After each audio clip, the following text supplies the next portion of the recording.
ورحمۃ اللہ وبرکاتہ۔ مفتی صاحب کے حالت سے ٹھیک ہے؟ اچھا، میں نے یہ پوچھنا تھا کہ آن لائن کام جو ہوتا ہے، پیسے انویسٹ کر کے پہلے پیسے 300-400 انویسٹ کرنے ہیں، پھر وہ آن لائن کام کرنا، یہ جائز ہے یا نہیں جائز، یہ بتائیے۔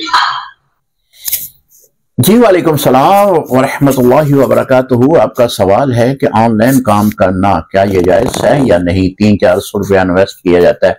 آپ نے یہ نہیں بتایا کہ کس جگہ پہ کون سا کام ہے جس پر آپ 300-400 انویسٹ کر رہے ہیں، اس کے بعد آپ نے کیا کام کرنا ہے۔ سوال میرے بھائی، جب بھی آپ ہمارے دارالفتہ میں وائس بھیجتے ہیں، ریکارڈ کرواتے ہیں، تو مکمل تفصیل کے ساتھ جو ہے سوال کروایا کریں تاکہ جواب دینے میں آسانی ہو۔ آن لائن بہت سارے کام ہو رہے ہیں، اب آپ کیا پوچھنا چاہ رہے ہیں؟ آپ کا سوال جو ہے وہ مجمل ہے، بالکل سمجھ نہیں لگی۔